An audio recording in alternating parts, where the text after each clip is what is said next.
శ్రీ సీతారామాభ్యాం నమః. శ్రీ గురుభ్యో నమః.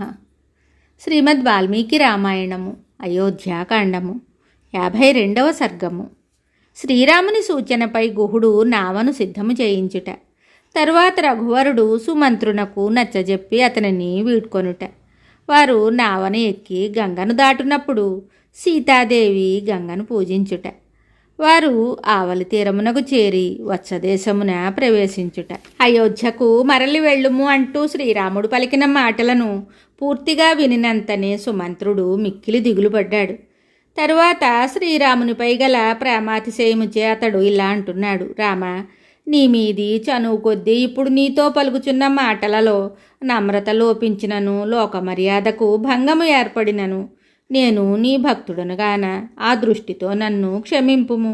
నీ ఎడబాటు వలన అయోధ్య నగరము పుత్రుని కోల్పోయిన తల్లి వలె వ్యాకులపాటునకు లోనయ్యింది. నీవు లేకుండా అట్టి అయోధ్యకు నేను ఎలా వెళ్ళగలను?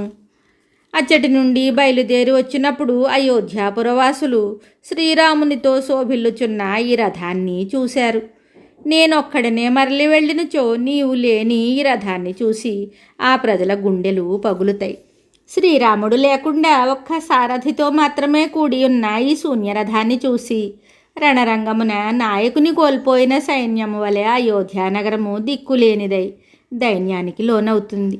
నీవు దూరముగానున్నను ప్రజలు నిన్ను తమ హృదయములలో నిలుపుకొని ఉన్నందున నీవు వారి ఎదుటనే ఉన్నట్లు తలపోయిచుందురు.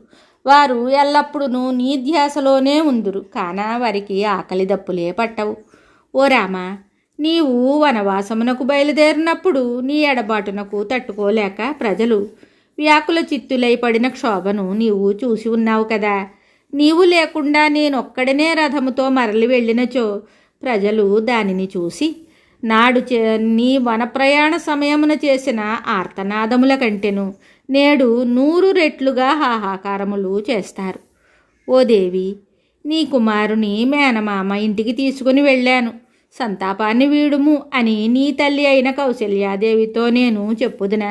కానీ ఇట్టి అసత్య వచనమును మాత్రము నేను పలకజాలను. అట్లే నిన్ను అరణ్యములలో విడిచి వచ్చి తిని అనుమాట సత్యమే అయినను అది ఆమెకు అప్రియమగును. సత్యమే కదా అని అట్టి అప్రియ వచనమును పలుకుట ఎట్లు?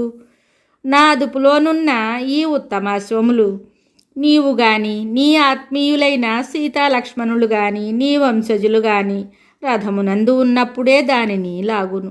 ఇప్పుడు మీరెవ్వరునూ లేకుండా అవి ఈ రథమును అయోధ్యకు ఎలా తీసుకొని పోతాయి? ఓ పుణ్యపురుష, అందువలన నీవు లేకుండా నేను అయోధ్యకు వెళ్ళజాలను. నీ వెంట వనములకు వచ్చుటకు అనుమతింపుము. ఇట్లు ప్రార్థించుచున్నను నన్ను నీ వెంట రానియనుచో మీరు నన్ను వీడి వెళ్ళిన మరుక్షణముననే ఇక్కడ రథంతో కూడా నేను అగ్నిలో ప్రవేశిస్తాను. ఓ రఘురామ, వనమునందు నీ తపోదీక్షకు ఎన్నో అడవి జంతువులు ఆటంకము కలిగింపవచ్చును. నేను రథారూఢుడనై వాటిని అన్నింటినీ పారద్రోలెదను. నీవు యువరాజు అయినచో ఆ రథాన్ని నడిపి ఎంతయో ఆనందింపవలనని ఆశపడ్డాను, కానీ నాకు ఆ భాగ్యం దక్కలేదు. అయితే ఈ వనవాస నిమిత్తమునైనను నీవు ముందు నడుచుచు మిమ్ము సేవిస్తూ ఆనందింపగోరుచున్నాను. నీవు అనుగ్రహించినచో నీ వెంట వచ్చి మిమ్ము సేవించుచు ఆనందించవలనని ఆశిస్తున్నాను. ప్రభు, మీ పక్కనే ఉండి మిమ్ము సేవించుటకై నేను కుతూహలపడుతున్నాను. అనుగ్రహించండి. ఓ సుమంత్ర, నీవు నా సమీపవర్తివై ఉండుము అని మీరు నన్ను ప్రీతితో ఆదేశించుటకై వేడుకుంటున్నాను. ఓ మహావీర, నీ అనుగ్రహం ఉన్నచో వనవాస సమయమున ఈ అశ్వములు కూడా నీకు పరిచర్యలు చేసి తరించగలవు. స్వామి, వనమునందు మీతో కూడి నివసిస్తూ మీ ఆజ్ఞలను తలదాల్చి మీకు ఉపచారములను చేయగలను. ఆ భాగ్యమును పొందుటకై అయోధ్యనే కాదు, కడకు ఆ దేవలోకమును కూడా విడిచిపెట్టుటకు నేను సిద్ధమే. దురాచారపరుడు దేవేంద్రుని రాజధాని యందు స్వర్గమునందు ప్రవేశింపలేనట్లు నీవు లేని అయోధ్యలో నేను అడుగు పెట్టజాలను.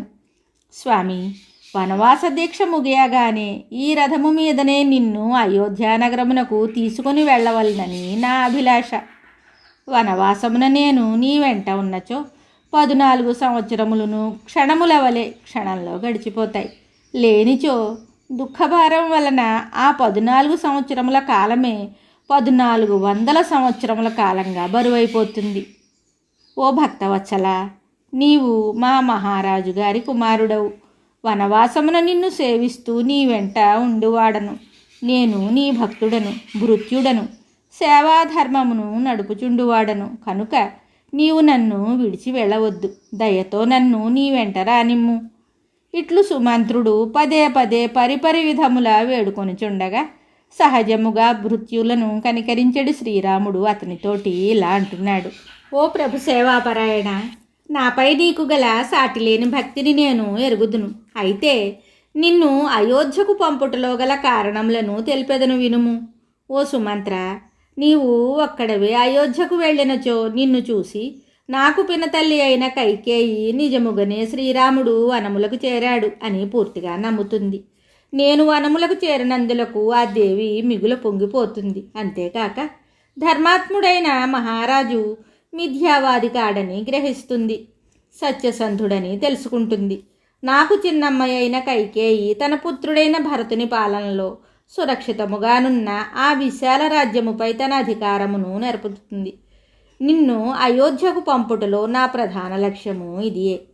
నా తృప్తి కొరకై నీవు కోసల రాజధాని అయిన అయోధ్యకు ఈ రథముపై వెళ్ళుము. నీకు నేను తెలిపిన విషయములనన్నింటినీ యథాతథంగా మహారాజు మొదలగు వారికి వివరింపుము. ఇట్లు పలికి దృఢనిశ్చయము గల శ్రీరాముడు రథసారథి అయిన సుమంత్రుని ఎన్నో విధములా ఓదార్చాడు. తరువాత అతడు గుహునితో యుక్తియుక్తముగా ఇలా చెప్పాడు. ఓ నిషాదరాజా, ప్రస్తుతము జనసమర్థము గల ఈ ప్రదేశములో నేను ఉండతగదు. తండ్రి ఆజ్ఞను అనుసరించి నేను ఆశ్రమమున నివసించవలసి ఉన్నది. కనుక తండ్రి గారికి ఇహపరలోక లాభములు ప్రాప్తించుటకై నేను తాపసులు పాటించునట్టి భూసేనము ఫలమూలములను ఆహారముగా గొనుట మున్నగు నియమములను స్వీకరించి సీతాలక్ష్మణుల సహకారముతో జడలను ధరించి వనములకు వెళ్ళెదను. కావున వెంటనే మర్రిపాలను తెప్పింపుము. రామాజ్ఞను అనుసరించి గుహుడు వెనువెంటనే మర్రిపాలను తెప్పించాడు. తరువాత శ్రీరాముడు ఆ పాలతో తనకును లక్ష్మణునకును జడలను సిద్ధపరిచాడు. దీర్ఘబాహువు నరశ్రేష్ఠుడును అయిన శ్రీరాముడు జటాధారి అయ్యాడు.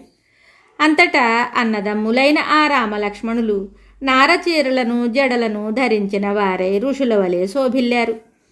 తరువాత శ్రీరాముడు లక్ష్మణ సహితుడై విఘ్నస మహర్షి ప్రతిపాదించిన మార్గమున వానప్రస్థాశ్రమమును ఆశ్రయించి గంగానదిని దాటించుటకై గుహుని సహాయాన్ని కోరాడు.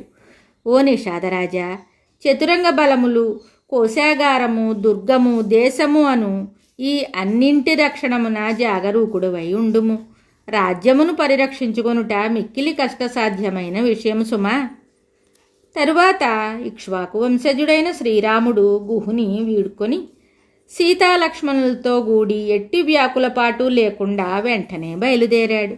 మిగతా కథ తరువాయి భాగంలో తెలుసుకుందాము. శుభం.